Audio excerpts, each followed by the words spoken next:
Buenos días. Preámbulo sobre en qué situación se convoca una asamblea constituyente. Se la convoca porque hay una crisis política de confrontación entre poderes desencadenada porque el 6 de diciembre del año antepasado hubo un resultado electoral negativo para el bolivarianismo. El bolivarianismo había mantenido un verdadero invicto durante 20 consultas electorales, las cuales solo perdió una relativa a un referendo consultivo.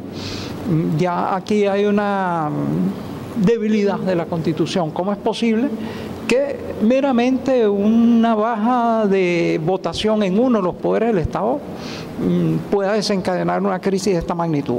Ahora, es una crisis fundamentalmente económica, porque los distribuidores e importadores de alimentos, según cifras del presidente Maduro, han recibido más de 60.000 millones de dólares que dilapidaron bien en empresas fantasmas, empresas de maletín, importaciones inexistentes, o bien lo que importan lo acaparan. El segundo elemento de esta crisis es que 40%, también lo dice el presidente Maduro, de lo que Venezuela produce o importa se va por la frontera. Una economía en estas condiciones no puede subsistir. Es decir, lo que hay es que tomar correctivos inmediatos y directos. No se puede seguir aportando esas magnitudes de efectivo a una docena de empresas, un oligopolio que igualito van o a esconder los bienes o no van a importar nada o van a desaparecer esas divisas. No se puede seguir con el desangramiento del contrabando de extracción. Eso requiere medidas puntuales que pueden y deben ser tomadas con la legislación actual y de la cual dependen los posibles resultados electorales futuros, entre ellos una convocatoria a la constituyente. Tiene que haber además una sanción ejemplar. No es posible que desaparezcan 60.000 millones de dólares y que nadie sepa de eso. No es posible, por otra parte, que se vaya 40% de lo que Venezuela produce o importa por la frontera, que nadie tenga responsabilidad en eso. Vivimos una situación parecida a la del Chile Allende, pero tenemos recursos para afrontarla. En primer lugar, bueno, hay ingresos para afrontarla y de hecho el Estado desde 2003 ha triplicado las divisas preferenciales dadas al sector privado para importación de bienes. Por otro lado, se nos repite que somos un país improductivo, un país parásito, un país haragán, etcétera. No. Según las hojas de alimentación, y este es un estudio que ha hecho la doctora Pascualina Curcio, producimos más o menos el 88% de lo que consumimos en alimentos. ¿Por qué la escasez? Porque hay también un tapón en la distribución que hace lo que le da la gana con esa producción, que es notable, verdaderamente, fíjense, y estas son cifras inobjetables. Bueno, entonces, preámbulo. Para mí, para obtener buenos resultados en la convocatoria de la constituyente, una votación que no le dé un favor a la oposición como lo que tuvimos anteriormente, hay que tomar estas medidas urgentes, necesarias, indispensables. Pero vamos entonces a plantearnos ya la cuestión de la constituyente. Inútil discutir si es procedente, no es procedente, etcétera. Ya eso es como una ofensiva militar. Eso está lanzado y hay que tratar de sacar el mejor cauce de ella. Vamos entonces a plantearnos, conforme ha dicho Luis Bonilla, era curiosamente el mismo esquema que yo había pensado, las cosas a conservar. Esta Constitución tiene cosas espléndidas, verdaderamente, entre otras, porque tardaríamos una semana viendo artículo por artículo las cosas buenas que tiene. La nacionalización de Petróleos de Venezuela, sociedad anónima de la industria de los hidrocarburos, sólidos, líquidos, gaseosos y los que hubiere. Eso es indispensable. Preocupa que entre los organizadores de este proceso constituyente esté alguien que toda su vida ha planteado la privatización de Petróleos de Venezuela, sociedad anónima. para que la sociedad civil pueda participar y las viuditas puedan comprar una accioncita. Yo diría que debería todo constituyentista firmar un documento en el cual diga que en el caso de que decida votar por la privatización de petróleo de Venezuela, renuncia a su condición de constituyentista. O para que pueda ser aceptada su candidatura por el lado revolucionario, que no va a defender ni a votar por estos procesos. Es decir, eso sería gravísimo y es una de las cosas que nos estamos jugando. En segundo lugar, segunda cosa extraordinaria, las prestaciones sociales, la devolución de las prestaciones sociales que retiró Rafael Caldera, profesor de Derecho Laboral, por cierto, ¿no? Fue mi profesor en Derecho del Trabajo, la restituyó la Constitución. Esa restitución de las prestaciones sociales debe ser conservada a como dé lugar. Es uno de los objetivos de la derecha, acabar con eso. En tercer lugar, la irreversibilidad de los beneficios conquistados. Es decir, hay un principio en nuestra Constitución en el sentido de que cuando hay una mejora social, eso no puede ni debe ser revertido en ninguna forma. Pero una asamblea constituyente podría borrar ese artículo y revertir absolutamente todo lo que esté presente para el futuro. Entonces son cosas a defender. Cuarto, la inmunidad de jurisdicción del Estado venezolano. Esta es una vieja lucha desde que Simón Bolívar se enfrentó con el cónsul de Estados Unidos, porque el cónsul de Estados Unidos, en un juicio sobre contrabando de armas a favor de los realistas, dijo que se debía decir por los tribunales de Estados Unidos. Bolívar dijo, no, somos una república independiente, hemos avisado que hay un bloqueo de la introducción de armas, eso se decide por los tribunales venezolanos. Aunque ustedes no lo crean, jueces, legisladores venezolanos hasta hoy, pasando por la época de Cipriano Castro, han sometido a Venezuela a tribunales extranjeros. Por una infeliz situación de esa fue el bloqueo de 2002-2003. Y la Constitución actual tiene una norma, en parte introducida por Cipriano Castro, en el sentido de que en los contratos de interés público, aun cuando no estuviera escrita, se entenderá inserta una cláusula según la cual las controversias sobre esos contratos de interés público serán decididas por los tribunales venezolanos y de acuerdo con las leyes venezolanas. En defensa de eso nos hemos salido del CIADI, nos hemos salido de la Corte Interamericana de los Derechos Humanos, deberíamos salirnos de los tratados contra la doble tributación que todos mantienen una cláusula de sometimiento a juicio. Este artículo, sin embargo, conservable, tiene una coletilla que permite hacer lo que sea. Dice, en los contratos de interés público se considera inserta una cláusula que dice que las controversias serán sometidas a los tribunales nacionales por las leyes de Venezuela. Pero dice, si no fuera improcedente, de acuerdo con la naturaleza de los mismos. En función de eso, nunca un contrato es procedente y entonces somos arrastrados ante cortes de linchamiento del Banco Mundial, ante organismos internacionales, etcétera, etcétera, consecutivamente. Hay que eliminar esa coletilla infame. Y está actualmente entre la comisión gente que ha defendido el sometimiento de Venezuela a los tribunales extranjeros. Y aquí en materia de interés público, contratos de interés público, y una presidenta del Tribunal Supremo de Justicia, que ya afortunadamente no está en el cargo, cuando introdujimos una demanda, Fermín Toro Jiménez y yo sobre eso, dijo que Venezuela había adquirido o optado por el régimen de soberanía limitada.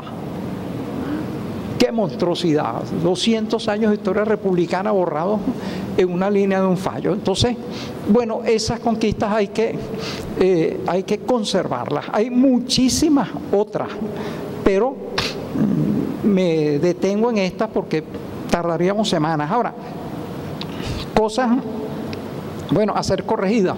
¿Para qué convocar una constituyente? En el primer foro en que a mí me hablaron de eso, yo dije, bueno, ¿y qué tal la nacionalización de los medios de producción? O sea, si vamos a hacer un esfuerzo de eso, suponiendo que vamos a tener una mayoría, ¿por qué no plantearnos de una vez dar el salto que estamos planteando dar desde hace tiempo para una generación nuestra prácticamente desde que nacimos, ¿no?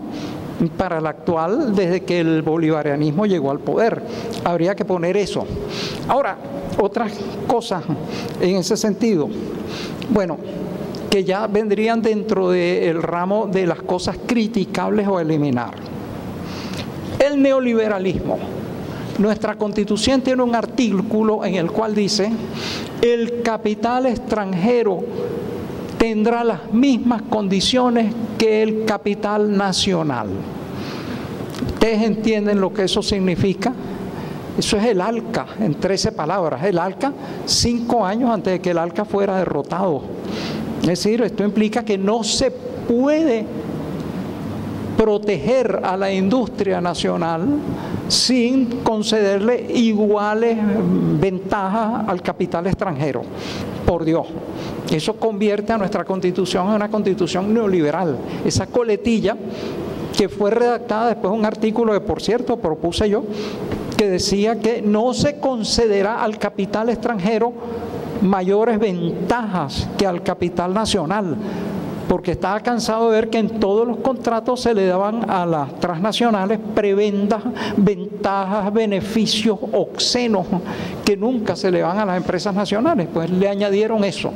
Hay que borrar eso para que tengamos una constitución que de verdad dé paso al socialismo y no una constitución neoliberal. Hay otras cosas que son bastante polémicas. Ustedes saben todos cuáles son las condiciones existenciales de un Estado. Son población, territorio y autoridades propias. Nuestra Constitución estuvo en el borde de tratar de pueblos, concederle territorios y autoridades propias a diversos grupos de personas que ahora no se considerarían venezolanos. Estamos hablando de las etnias llamadas indígenas. Son 34. Según nuestra Constitución, bueno, el contraalmirante Visconti en ese sentido remendó el capote, dijo: al término pueblos no se le puede dar el concepto que hay en el derecho internacional. No se debe hablar de territorio, sino de hábitats.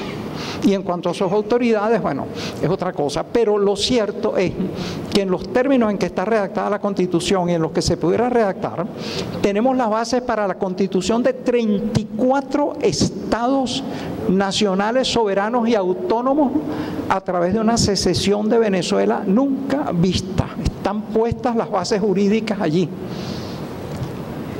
¿Por qué debe preocuparnos esto? Señores, en el movimiento contra Evo Morales de secesión de la Media Luna, declararon su autonomía e independencia 5 naciones indígenas. La CONAIE, Confederación Nacional o Confederación de Naciones Indígenas del Ecuador, participó en el golpe contra Correa, porque le pidió, y esto es una petición de todos esos movimientos, control sobre los recursos naturales de Ecuador. Correa le dijo: señores, no es posible, vayan a elecciones. Fueron elecciones, sacaron un diputado, pero sin embargo la aspiración es: queremos el control de los recursos naturales. ¡Qué inocente! Entonces, por eso se secesionan países, se hace que los países pierdan territorios, etcétera. Para mí hay un pueblo que es el pueblo venezolano.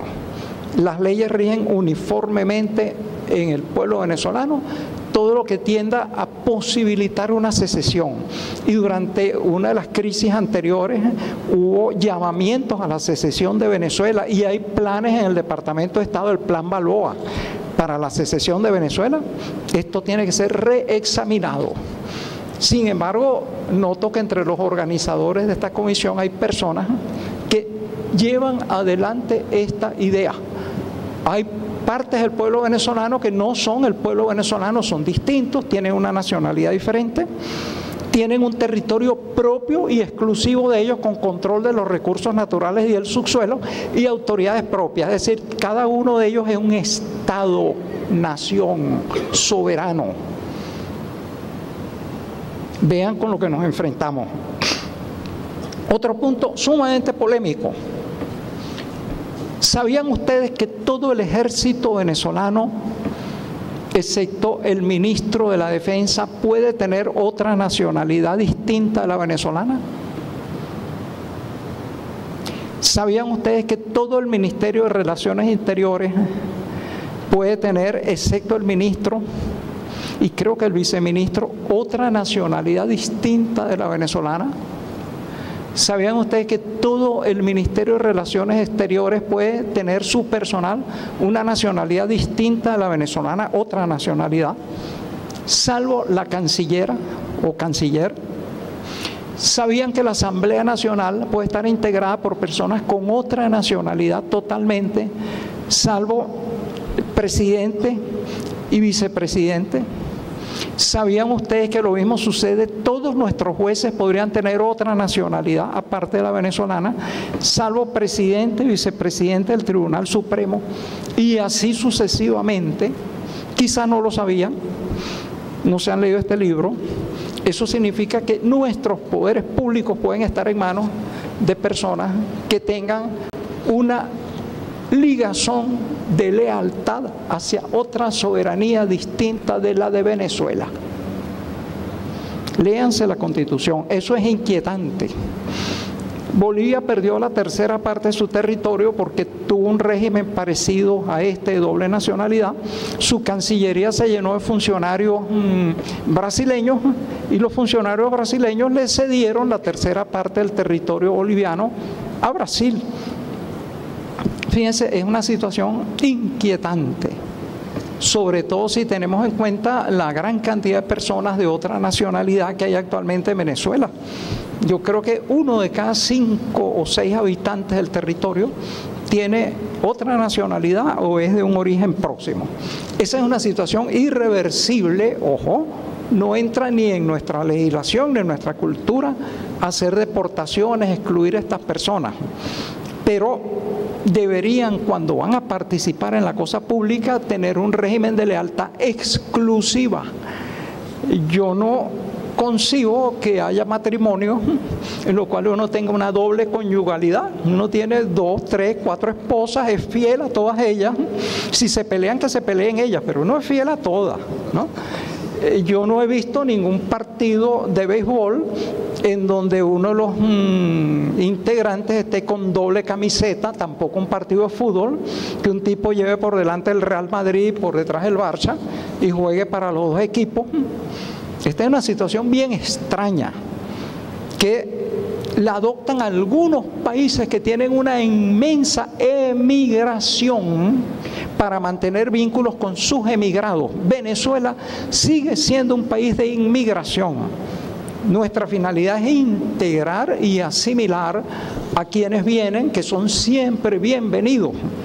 Pero sí es extraño que cuando tienen participación en la cosa pública mantengan la fidelidad y la lealtad hacia otros países. Les pongo una cita de la Constitución de Colombia. En caso de conflicto, el colombiano que actuara contra los intereses de Colombia será juzgado como traidor a la patria, aun cuando hubiere adquirido otra nacionalidad. ¿Qué tal?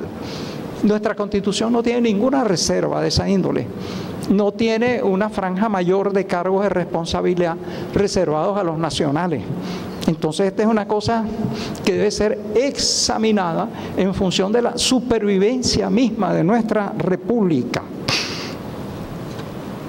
Otros detalles, vamos a ver, nos queda, bueno, prácticamente no nos queda nada, pero me van a dispensar una cosita mínima. Uno de los artículos pide que para efectuar una nacionalización tenga que haber una sentencia del Tribunal Supremo de Justicia. Por Dios, la declaración de utilidad pública y social de un bien no se discute. Se puede discutir el precio o el procedimiento. No puede ser que un puestico de periódico impida que se vaya a trazar un acueducto indispensable para llevar el agua a Caracas y que la nación tenga que ir ante el Tribunal Supremo a pedir que se declare la nacionalización. Eso no existe en ningún país del mundo. Es un régimen de ultrasacralización de la propiedad que debe desaparecer.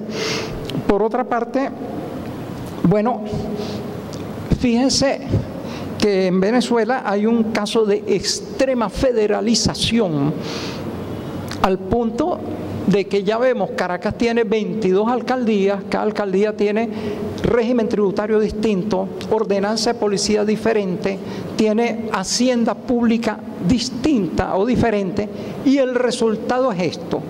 Vemos una cantidad de personas cortando las vías, asesinando gente, etcétera, protegida por las policías locales. Este régimen de federalización extrema es una cosa que viene del siglo antepasado, cuando la federación, que no solo iba a resolver todos nuestros males, sino que los iba a hacer imposibles. Era un país distinto, sin vías de comunicación. Yo creo que todo esto tiene que ser revisado en función de una Venezuela moderna. Piensen ustedes, para seguir en ese elenco, nada más mencionarlo, no se deberían concentrar todas las elecciones en una sola oportunidad. ¿En qué le perjudica a la voluntad popular pronunciarse de una vez por presidente, asambleas legislativas, estados, etcétera, etcétera? ¿Qué país puede sobrevivir con una campaña electoral cada año, en una perpetua oscilación del poder público, del poder político? En función de la estabilidad se debería regimentar eso y volver, como lo hizo por ejemplo República Dominicana, a una elección consolidatoria de todos los poderes para que haya una cierta estabilidad de ese cuadro político hasta que el pueblo, llegada la oportunidad, decida cambiarlo. Pero me parece exagerado que cada año se esté jugando la suerte de la República. Bueno, por otra parte, vean ustedes, la suspensión de garantías constitucionales actual prácticamente no se ha hecho nunca porque no da ningún tipo de derecho, y puede haber casos de emergencia nacional que de verdad llamen por la suspensión de algunas garantías. No sé decir que es antidemocrático, porque el paradigma de la democracia, que era Rómulo Betancourt, tenía suspensiones de garantías que duraban 3 años y más, de todo tipo. Y finalmente, una cosa que yo creo que es importante dejarla sentada: no se puede suspender los derechos constitucionales y legales por decreto. Hay muchas tendencias a imponer en Venezuela la posibilidad del implantamiento de maquilas, es decir, de zonas especiales en las cuales no rige ni la Constitución, ni las leyes, ni sindicatos, etcétera, etcétera. Entonces, ese tipo de cosas está implícitamente prohibido. Es disparatado que un decreto pretenda tumbar la Constitución, pero eso debe estar previsto en la propia Constitución para evitar que se instale entre nosotros la gran vergüenza del capitalismo dependiente, que son las maquilas. Bueno, entonces, muchísimas gracias. Son algunos de los puntos a exponer, pero el tiempo, pues, no debemos abusar de él. Gracias. Muchas gracias, Luis.